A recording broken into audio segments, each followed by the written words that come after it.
Selamat pagi saudara-saudara yang dikasihi Tuhan. Kita berjumpa lagi di akhir pekan, di hari Sabtu. Dan kita sebelum kembali menjalankan hidup kita membaca renungan dan mendalaminya. Mari kita berdoa. Bapa di surga, hari ini Tuhan kami datang kembali kepadamu menaikkan syukur karena kami sesungguhnya adalah orang yang benar, yang mau hidup dan percaya kepadamu Tuhan, seperti yang diutarakan dalam kitab Habakuk bacaan kami hari ini. Bimbing kami dengan Roh Kudus-Mu supaya kami mampu melakukan kehendak Tuhan di tengah kehidupan kami. Dalam nama Yesus kami bersyukur dan berdoa. Amin. Saudara-saudara, renungan pagi di akhir pekan 17 April 2021 bertajuk Orang Benar. Teks bacaan diambil dari kitab Nabi Habakuk 2 ayat 4. Dan saudara bisa melanjutkannya dari mulai ayat 1 sampai berakhir di pasal 2. Terjemahan baru Lembaga Alkitab Indonesia berbunyi demikian. Habakuk 2 ayat 4. Sesungguhnya orang yang membusungkan dada tidak lurus hatinya, tetapi orang yang benar itu akan hidup oleh percayanya. Mulai dari pertanyaan-pertanyaan saat masa kanak-kanak sampai diskusi yang paling rumit, baik di kalangan perguruan tinggi, hidup ini syarat dengan pelbagai pertanyaan. Misalnya, bagaimana, mengapa, dan kapan kita menggali menemukan jawaban-jawaban yang memuaskan. Tidak semua pertanyaan memiliki jawaban yang tersusun rapi sistematis. Bahkan ada pertanyaan-pertanyaan yang tidak terjawab ini biasanya muncul lebih banyak ketimbang keraguan yang mengusik dan menghancurkan semangat hidup kita. Habakuk adalah salah seorang yang mencari jawaban atas pertanyaan-pertanyaan dalam hidupnya. Merasa galau karena apa yang dilihatnya, ia pun mengajukan pertanyaan-pertanyaan. Nabi Habakuk melihat dunia sedang sekarat, dan hal ini menghancurkan hatinya. Mengapa ada kejahatan di dunia ini? Mengapa orang fasik tampaknya menang? Dengan berani dan penuh keyakinan, Habakuk membawa keluhan-keluhannya langsung kepada Allah. Dan Allah menjawab dengan bertubi-tubi bukti dan juga prediksi bahwa kejahatan dan ketidakadilan kelihatannya memegang kuasa di dunia. Apa yang dialami Habakuk itulah juga yang dialami orang-orang Kristen. Seringkali marah dan kecewa ketika melihat apa yang tengah terjadi dalam hidupnya. Saudaraku, Habakuk mengeluh kepada Allah mengenai situasi itu. Jawaban Allah kepada Habakuk sama seperti jawaban yang Tuhan berikan kepada kita. Apabila berlambat-lambat, nantikanlah itu. Sebab itu sesungguhnya atau sungguh-sungguh akan datang. Memang tidak mudah bersabar. Karena kita tahu sabar itu subur, kalau kita tidak sabar cepat masuk liang kubur.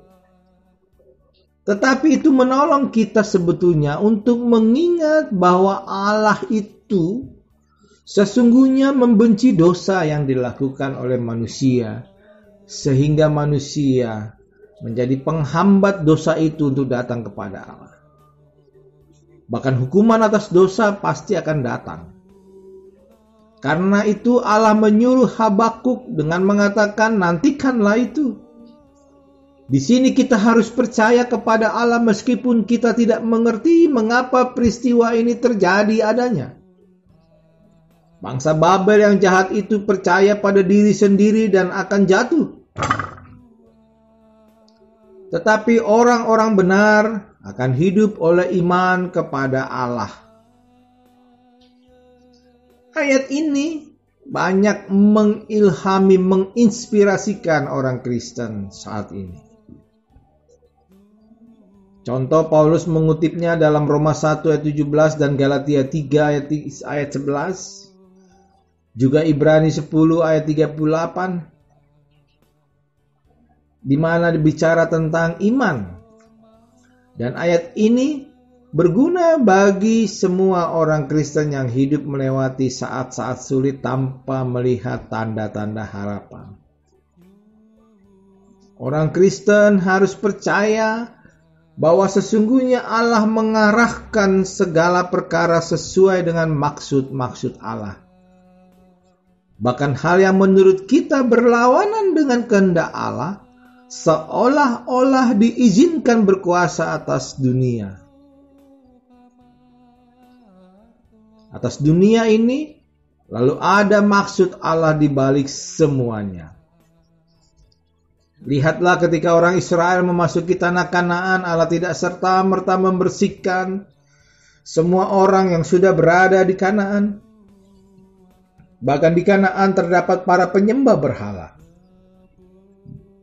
Namun keberadaan umat dipakai Tuhan untuk menguji kesetiaan mereka menyembah Allah Israel. Nah sekarang jika kita melihat apa yang dialami bangsa Israel, sepertinya orang-orang yang melakukan hal yang bertentangan dengan kebenaran firman Tuhan lebih berbahagia dan sepertinya mereka lebih populer keberadaannya dalam kehidupan ini. Ada firman Tuhan mengatakan bahwa mereka tidak lurus hatinya sebab di balik semua yang mereka lakukan hanya ingin mencari pujian atas diri sendiri dan mereka akan jatuh kepada kesombongan. Tindakan yang mereka lakukan tidak dibarengi dengan ketulusan dalam bertindak, ketulusan dalam menolong, ketulusan dalam berbuat hati. Semua dikerjakan ada maksud untuk mencari imbalan atau pamrih dan mencari keuntungan bagi diri sendiri. Karena itu saudaraku, jika orang di sekitar kita yang kelihatannya sungguh berbahagia, sementara mereka sangat jauh dari kebenaran Allah, maka jangan kita menjadi tergoda untuk serupa dengan mereka. Pertanyaan terakhir, apa yang dapat kita lakukan pada hidup kita saat ini? Jawabannya sederhana. Sebagai orang benar dan kebenaran itu adalah berdasarkan firman Tuhan, tentu kita hidup dalam firman Tuhan yang menguatkan kita untuk setia, hidup dalam kebenaran. Iman kita kepada Kristus menguatkan kita tetap setia kepada Allah yang adalah sumber segala yang baik dalam hidup ini. Jika kita memiliki banyak pertanyaan-pertanyaan tentang keadaan yang ada di sekitar kita, sepertinya apa yang dialami Habakuk, mari kita bertanya kepada Tuhan. Bertanya kepada Tuhan, karena kita percaya bahwa sumber jawaban dari semua pertanyaan itu, pertanyaan kita adalah Tuhan. Intinya, cara dan waktu Tuhan menjawab pertanyaan kita adalah sesuai dengan kehendaknya. Saudaraku, sebagai orang benar, mari sekarang kita hidup dalam iman kita, percaya kepada Yesus Kristus, sebab dialah sumber segala kehidupan. Kita percaya bahwa Tuhan yang memelihara dan mencukupi segala kebutuhan kita. Tuhan mengetahui segala yang terbaik bagi kita. Dia mengenal kita lebih dari diri kita sendiri mengenal diri kita. Tetapi dalam kebenaran Dan mari kita sama-sama kuatkan iman percaya kepada Yesus Kristus. Setialah mengikut Tuhan, setia sampai mati. Selamat pagi yang cerah pada pagi hari ini. Kiranya kita bisa ceria menggapai cita-cita dan mimpi kita pada akhir pekan ini. Sukses menyertai saudara. Salam sehat dan bahagia dari kami, tim redaksi Renungan Pagi. Tuhan memberkati. Kita berdoa. Kami bersyukur dan berterima kasih Tuhan. Oleh karena cinta kasih Tuhan ada dan masih menyertai kami. Biarlah kami sungguh-sungguh berpengharapan kepadamu.